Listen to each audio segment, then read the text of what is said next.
Wherever you go, whatever you do, throw a little at it. Omax, Vest and Briefs. இந்தியாவில் நேபாளம் போன்ற சூழ்நிலையை உருவாக்க முயற்சிப்பதாக பாகிஸ்தான் முன்னாள் கிரிக்கெட் வீரர் டேனிஷ் கனேரியா கருத்து தெரிவித்துள்ளார்.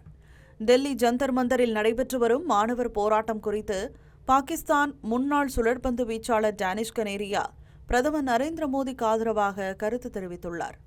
இதுகுறித்து தனது சமூக வலைதளத்தில் பதிவிட்டுள்ள டேனிஷ் கனேரியா, இந்தியாவில் நடைபெறும் ஒவ்வொரு போராட்டமும் ஒரே மாதிரியான அரசியல் நோக்கத்துடன் நடத்தப்படுவதாக கூறியுள்ளார். சில எதிர்க்கட்சிகள் நேபாளம் போன்ற அரசியல் சூழலை இந்தியாவில் உருவாக்க முயலும் மாயையில் இருப்பதாக விமர்சித்துள்ள டேனிஷ் கனேரியா, பிரச்சினைகளுக்கு தீர்வு காண்பதற்கு பதிலாக முழக்கங்கள் மற்றும் அரசியல் மோதல்களே முன்னிலைப்படுத்தப்படுகின்றன என்றும் அவர் விமர்சித்துள்ளார். இந்திய உள்நாட்டு அரசியல் விவகாரத்தில் பாகிஸ்தான் முன்னாள் கிரிக்கெட் வீரரின் கருத்து புதிய சர்ச்சையை கிளப்பியுள்ளது. டேனிஷ் கனேரியா தெரிவித்த கருத்துக்கள் அவரது தனிப்பட்ட அரசியல் பார்வையாகும் என பலரும் கூறியுள்ள நிலையில் இதற்கு இந்திய அரசு அதிகாரப்பூர்வமாக எந்த பதிலும் அளிக்கவில்லை. தமிழ் ஜனம் சேனலை சப்ஸ்கிரைப் பண்ணாம பார்த்துட்டு இருந்தீங்கன்னா மறக்காம சப்ஸ்கிரைப் பண்ணிடுங்க.